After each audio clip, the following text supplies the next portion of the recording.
In the studio with us is Mr. Don Staats. Good morning. Hi, Brett. How are you? I'm very well. I'm not sure if we've had the pleasure yet. You know, I've been here 30 seconds and I've already broken the rules. It says no food, no drinks, and no cell phone. I've got a bottle of water sitting here, and I've got, I think, maybe 2 cell phones in my pocket. Is that right? So does that mean that I've been canceled, or what does that mean? No, we're not big on the cancel culture up here on top of Harmon Hill. But I will say you get a pass, okay? And you're going to be getting a pass for the next 20 minutes or so as we start our conversation and just kind of get into the life of Don Staats behind the mic. Uh-oh. And so, I want to hear all about it here. How did it start first off? Let's go to the very top of the resume here and figure out how it started. Well, I started in 1972. I started actually July 13th. I remember that date because that was the date that I started here. I walked in the door. Well, let me back up a little bit. Sure. I got my license back in the old days. You had to get a broadcast license and a third ticket, and then you had to get what's called a Element 9 endorsement, and that would allow you to operate the transmitters and do a lot of those types of things. So I got that in 71, and then 72 I decided it was time for me to go out and become gainfully employed in the business. So prior to that, the only thing I'd done in the broadcasting business, there was a thing called JABCO, or Junior Achievement Broadcasting. Mm-hmm. And that was back in the day, and I think I did that down at WPAR. And a bunch of us kids would go in, and they would be sort of mentored by some of the talent that was there. So I did that a little bit. But other than that, that was really my only experience in radio. But when other kids were out, when they were kids and they were out, wanting to play, cowboys or with Tonka trucks and those kind of things, I was sitting inside spinning tunes on a phonograph. My parents bought me one at like a very early age, and I was just into music. And I still am. And that was probably why I got into it. And then, you get into the business for sort of art for art's sake. Mm-hmm. I'm like the typical person from that time. I listened to the local radio stations. I listened to WMOA. I listened to WPAR in Parkersburg and CEF.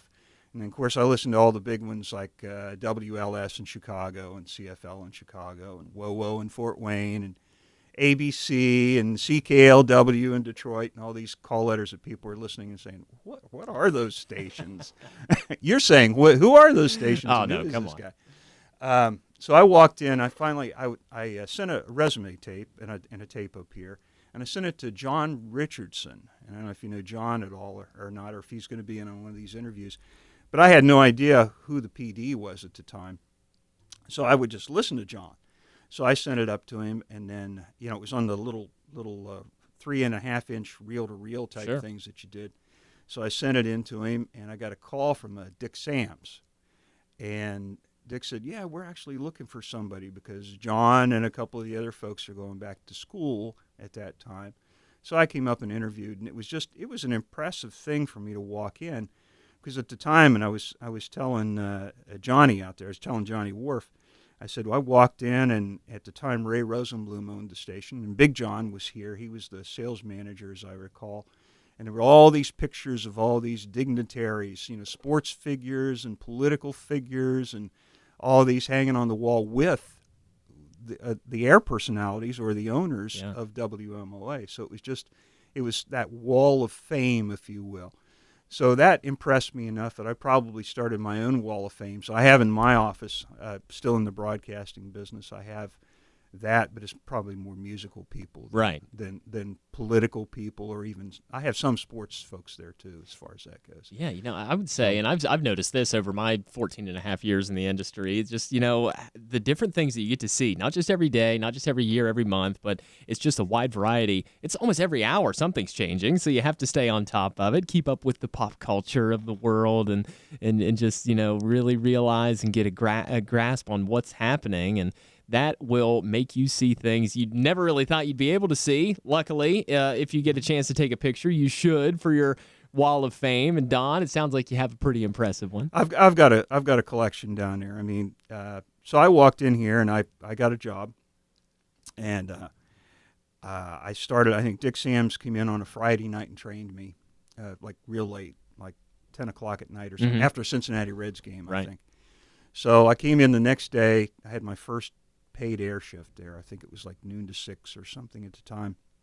Rich Galen and Big John were doing a baseball game, I think maybe a Legion game, or I don't remember exactly where it was.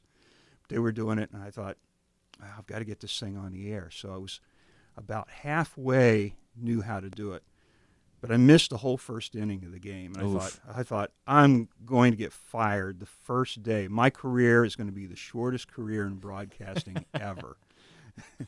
So fortunately, I think I got a hold of somebody, or maybe Rich or Big John talked me into how to get it actually on the air. Mm-hmm. But I eventually got it on the air, and I think we only missed it, an inning or an inning and a half, which was really bad. It's the stories right there, people. And, they're so similar to some of the things we still have going on here. It's unbelievable. We have so many changes, with, the digital and the MP3, all completely different. But what I'm interested in, and what a training process is like so many years ago for you, what was the first step that you were taught? Well, when you first came in, the board, you're using, a very small console by comparison to what we had. We had a full-size console, and at the time, there were turntables, phonograph-type turntables, and you could play, and they were the big ones, the big 16-inch ones, and there was one mounted on each side of the console. And then there were, for those of you that know what they are out there were cart machines. They were like 8 tracks, if anybody remembers what that is, and they were how we played the commercials. And the commercials, those machines were mounted over top of the turntables, which I don't know why they ever did that, because we invariably would slam a card out and drop it on a 45 that's playing. Not good. Let's start skipping a little bit, huh? So you had that sort of a process, but then at the time, you had to take meter readings every half an hour. Oh, wow. So you had a transmitter. Where we're sitting right here now was the old transmitter room. Mm-hmm. And the transmitters were lined up through here. They got the nice view. The air talent was more back over on the other side of what is now a wall to my left. And the transmitters got the nice view outside, but the jocks got to sort of look at the transmitters. Yeah, exactly. But we were also talking, there was an AM and an FM here, and at the time, and the FM was on 94.3. Okay. It was a full-powered FM station. And the FM at the time was a little Girard turntable sitting over in the corner of the AM studio. Mm-hmm. And it was playing Manavani, old Frank Sinatra. It was playing sort of beautiful music, that type of stuff. So I would get a call every once in a while. I was doing either a jock shift or running a Reds game or something on WMOA. I would get a call and say, "Your record's stuck," and you would have to go over and you would have to turn it off, and then you would put on either a new album or something, and that sort of went on for a while. And then there was a guy by the name of Clarence Hunter who was hired in as an engineer. Mm-hmm. Clarence and I became good friends too. And he would come in at nights and work, which by that time I was kind of working, I was working evenings, which was good for me because I was and still am a diehard Cincinnati Reds fan. Right. So I got to run a lot of the Reds games and things at the time. And then Clarence would come in and he would work, and we'd sign off, I think, at midnight at that time. And then he would do his work overnight. And then he installed a tape system that would play the music then for the FM. And do a lot of other maintenance and a lot of those types of things. But it was a great time in the business. There was just so many things going on. It was all live talent, sort of similar to what you guys do here. You still have a lot of live talent. It's live and local. At the time there was and I think you still have it. You still have a lot of news blocks on the air in the mornings and afternoon. You would fill with music. I was listening to you yesterday. You're playing James Taylor, Fire and Rain. Mm-hmm. That's one of the songs I played on the air here live on a 45 at the time. And I think Sunshine by Jonathan Edwards, that was a song that you played. And he was, at the time, Jonathan Edwards had just graduated from OU. He was a singer from Boston, but he had gone to OU. And that song, I think, was written and recorded about the time that he was in Athens. Wow. So that was a big hit. It was sort of a quasi-local hit, if you will. Right. It's almost, I guess similar to Joe Burrow being from the Plains and moving on to the it is very similar. Local talent, right? Yeah. Oh, yeah. There's been a lot of local talent come out of this area, both in the sports end of things and in the broadcasting end of stuff too, as far as that goes, but in the music end of things. Yeah. So some of the folks that I worked with when I came in, Larry Steinel was the general manager, and he did mornings. Mm-hmm. And he did the news block from 6 until 8:30. And then John Richardson was doing, in the summer, he was doing like an 8:30 to, I don't know, it was a strange shift, like 8:30 to 11, or maybe Dick Sams was doing that shift. I can't remember, but John was doing afternoons. I don't remember at the time. But then he went back to school. He was going to OU, so he went back to school, and so that's when I picked up more hours.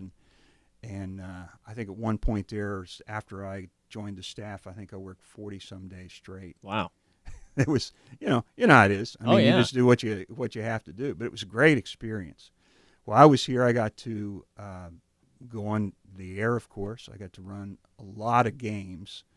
I remember times running a game on the AM sports broadcast, running maybe a football game on the FM and running a Reds game on the AM, and then recording 2 other games for later broadcasts. Right, tape delays. So we did a lot of that type of stuff as far as that goes. But it was good times. So I got to do that. I got to service some accounts in the sales side of things. Sure. I got to go out and do sports broadcasts with Big John. Went out and did Marietta High School and Marietta College, did basketball. I don't think I ever had the opportunity to do football with him, but I did that.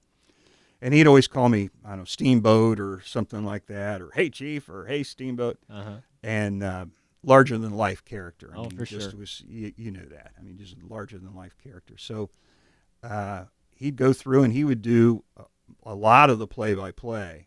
And then the first game, it's just like, okay, Steamboat, it's yours. And he left, and I had to fill the halftime. And it's like, so I didn't allow myself to get stuck after that. Right. It was one of those things, I think I better prepare something for that whole situation. Yeah, absolutely. Don, I got to say, you're making it easy on me over here. You got the stories lined up for us here. This is just such a, I'm very honored that you guys would ask me to come back Absolutely. Here and do this, because this was an area, again, I was talking to Johnny Wharf out before this, and in this area, this station was probably my most influential. It was certainly my first broadcasting job, and I got to sort of set the tone for the business that I wanted to do. Yeah. I determined when I was right here that I kind of wanted to not go to a lot of different markets, but kind of wanted to stay relatively close and, eventually get into management and ownership and a lot of that type of stuff, and do a lot of the things and be able to mentor some other folks to kind of come up like a lot of the folks here did for me, and a lot of the folks later on. Absolutely so. And you're just looking at how WMOA translated. Where are you now, and how has this station, this little tiny station on top of a hill in Marietta, how has that benefited you to where you are now? Well, I guess I can say where I am now, right? Of course. Okay. Well, I've been the general manager of Results Radio for, it'll be either 18 or 19 years next month. Okay. 19 years, I think, next month. And getting to that was it was a neat process, because here I got to see all the different areas of things, and I got to experience, as we were talking a couple of minutes ago, I got to experience being on the air, got to experience sports, got to experience some sales end of it. I didn't really experience management end of it here, but that came soon after. Sure. Got to rip and read news. At the time, the news was a teletype machine.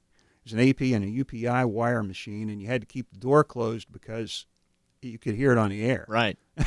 It was noisy, and it was in the little cupboard over beside where the studio was, right, for the MOA studio. So I got to rip and read a lot of that stuff. I still kept some teletype things probably from back in that day, just so I would have as memento pieces, if you will. But from there I went on to do a news gig in Parkersburg, because I enjoyed doing some of the news as well as music. I enjoyed doing that. And then from that point, about a year and a half after that, I actually went to work for Randy J. And Randy J got me into sales eventually. And then he actually helped me get into ownership on our first station. So me and another guy by the name of Sam Yoho that are still lifelong friends, I met him in 72 while I was here. Now, he did not work here. He worked at PAR in Parkersburg. But Sam and I still are very good friends. We became business partners over the years. And we bought our first station. He was 27.